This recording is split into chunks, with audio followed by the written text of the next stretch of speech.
सोचिए जरा, एक छोटी सी बस राइड, एक आम सा दिन, कैसे एक बच्चे की दुनिया को हमेशा के लिए बदल सकता है। आज हम एक ऐसी ही कहानी सुनेंगे, एक 8 साल की बच्ची की पहली यात्रा की कहानी। एक ऐसा सफर जो उसे मासूमियत से निकालकर अचानक जिंदगी और मौत के गहरे रहस्य के सामने ला खड़ा करता है। तो मिलते हैं विलियम माई से। प्यार से सब उसे वल्ली बुलाते थे। 8 साल की वल्ली के लिए ना उसकी पूरी दुनिया बस उसके घर के सामने वाली गली तक ही सिमटी हुई थी।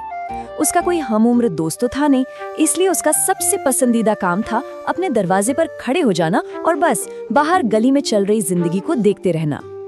लेकिन उस गली की सारी रौनक से भी बढ़कर एक चीज थी जो वल्ली का दिल जीत लेती थी। वो थी एक बस। हाँ, एक बस जो हर घंटे उसके गांव से गुजरती थी, उसे पास के शहर से जोड़ती हुई। हर बार नए चेहरे, नई कहानियां। उस बस को देखना वल्ली के लिए एक ऐसी खुशी थी जो कभी खत्म ही नहीं होती थी, एक जादू जैसा था। तो यहाँ एक सवाल खड़ा होता है, क्या होता है जब आजादी का पहला एहसास जिंदगी में पहली बार किसी नुकसान का सबक भी बन जाए। वल्ली का ये सफर बस एक मामूली सी बस यात्रा से कहीं कहीं ज्यादा बड़ा होने वाला था।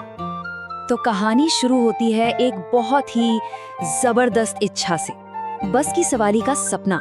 और सुनिए, ये वल्ली के लिए कोई हल्की फुल्की ख्वाहिश नहीं थी, बिल्कुल नहीं। ये एक जुनून बन चुका था जो उसके मन पर पूरी तरह से हावी हो गया था। कहानी में एक लाइन है जो कहती है, ये इच्छा और भी मजबूत होती गई जब तक कि ये एक जबरदस्त इच्छा नहीं बन गई। इस एक लाइन से ये अंदाजा लग जाता है कि ये सपना उसके लिए कितना कितना गहरा और जरूरी बन गया था। और इसी जबरदस्त इच्छा से पैदा हुआ एक सीक्रेट मिशन, उसकी पहली सैर की प्लानिंग। और सच बताऊं, ये देखना वाकई कमाल का है कि कैसे एक 8 साल की बच्ची अपने सपने को सच करने के लिए एक पूरी सोची समझी स्ट्रेटेजी बनाती है। उसकी प्लानिंग बिल्कुल मेथोडिकल थी। देखिए, स्टेप बाय स्टेप। सबसे पहले उसने रेगुलर बस पैसेंजर्स की बातों को छुप छुप कर सुनना शुरू किया। फिर अपना प्लान किसी को बताए बिना उसने बड़े ध्यान से कुछ जरूरी सवाल पूछे, इन्फॉर्मेशन इकट्ठा की।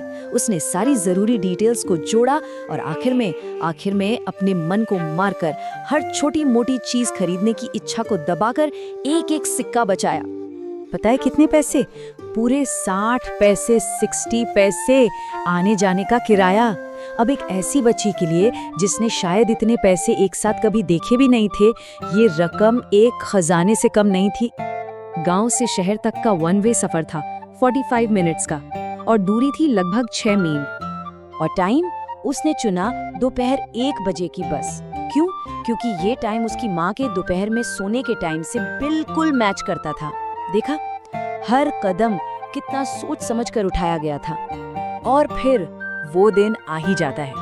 अब शुरू होती है उसकी आश्चर्य से भरी यात्रा, एक ऐसी यात्रा जिसमें वल्ली के सामने एक पूरी नई दुनिया खुलने वाली थी। ये वो पल था जब उसकी सारी मेहनत, सारी प्लानिंग रंग लाई और उसने अकेले ही दुनिया में अपना पहला कदम रखा। जरा उस सीन को इमेजिन कीजिए।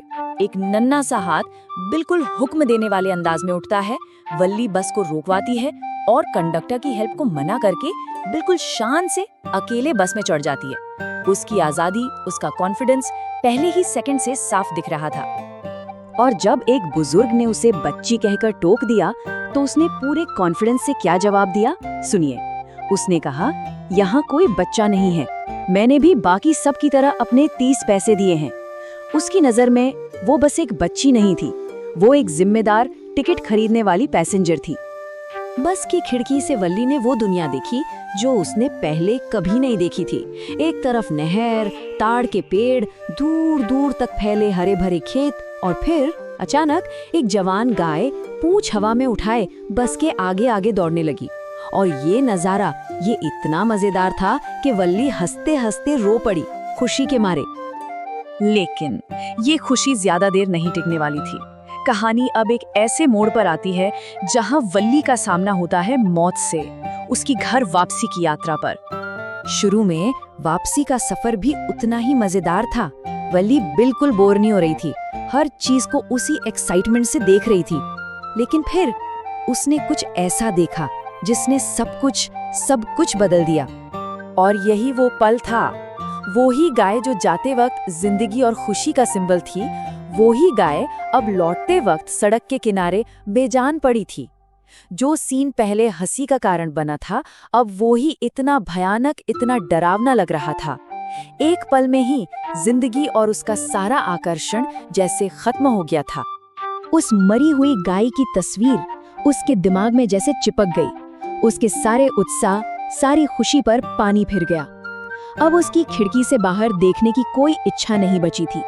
सफर का सारा मजा एक गहरे, शांत सदमे में बदल चुका था। और इसी सदमे के साथ हम कहानी के आखिरी हिस्से में पहुंचते हैं। वल्ली को एक नई, एक खामोश समझ मिल चुकी थी। वो घर तो लौट आई थी, हाँ, लेकिन अब वो पहले वाली वल्ली नहीं रही थी।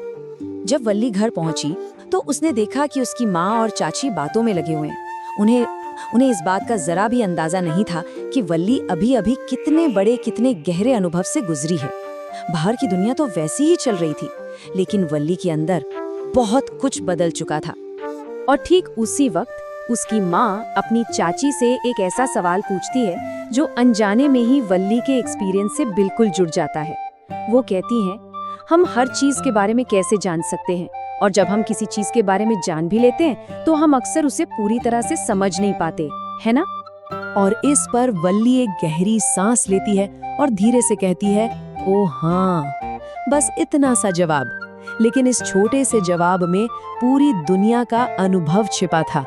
वो अब जान चुकी थी कि मौत के बारे में सुनना एक बात है और उसे महसूस करना बिल्कुल दूसरी।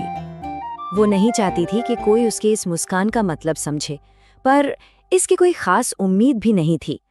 उसकी ये नई समझ, उसका ये अनुभव अब पूरी तरह से उसका अपना था, एक राज जिसे वो अब हमेशा अपने अंदर रखने वाली थी। और ये कहानी हमें इसी गहरे सवाल के साथ छोड़ जाती है कि कैसे एक अकेला अनुभव, एक ऐसा अनुभव जो दुनिया से छिपा हुआ हो, बचपन और समझदारी के बीच की उस पतली सी लकीर को हमेशा के लिए मिटा सकता है।